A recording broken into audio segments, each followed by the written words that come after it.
I'm here in strong support with a lot of other people and have been for the past couple of years, Republicans and Democrats, liberals and conservatives in the United States and elsewhere, to delist the MEK and then protect the inhabitants as we find safer havens for them to live and raise their families, and at one time, hopefully, to replace the tyrannical regime in Tehran.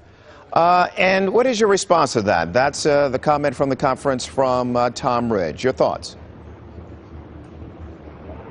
Well, it is very unfortunate because the Americans do not realize that in supporting the Mujahedin, they are not in any way actually helping and assisting the course of development of democracy in Iran.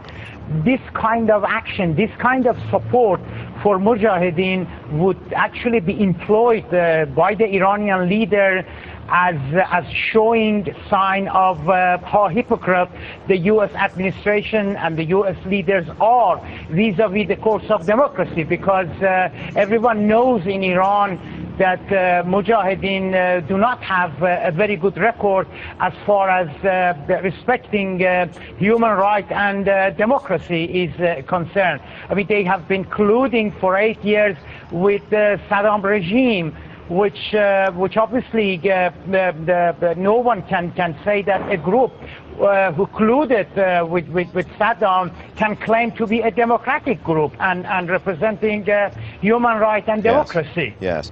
Well, Mr. Zabakalam, what about the claim that the MEK is a threat simply because it is looking for a more peaceful, a more tolerant, and a non-nuclear Iran? Well, the point is that the Mujahedin actually with two voices. One voice, when they are speaking with Western leaders, they talk of the brutality of the Islamic regime, and another voice is to their supporter and the Iranian people. Is that the United States, the U.S. leaders, they must make up their mind as to where do they stand exactly vis-a-vis the course of democracy in Iran. Because if they genuinely believe the course of democracy in Iran, then they mustn't in any way support Mujahedin and a group like Mujahedin, because they basically do not stand for democracy at all. All right.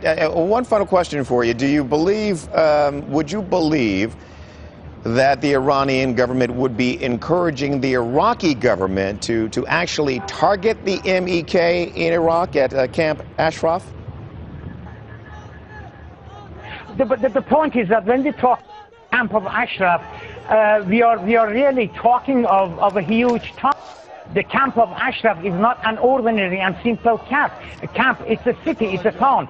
It encompasses an area of about 50 square kilometers. And the point is that the Iraqis want to close the camp, so do the Iranians. But the point is that what they are going to do with nearly 3,500 Mujahedin inhabitants in the camp. No country, even the United States, have not agreed to give them a status of refugee. Okay. Sadiq Zabakalam is a professor of politics at Tehran University. Mr. Zabakalam, thank you for your time. Thank you.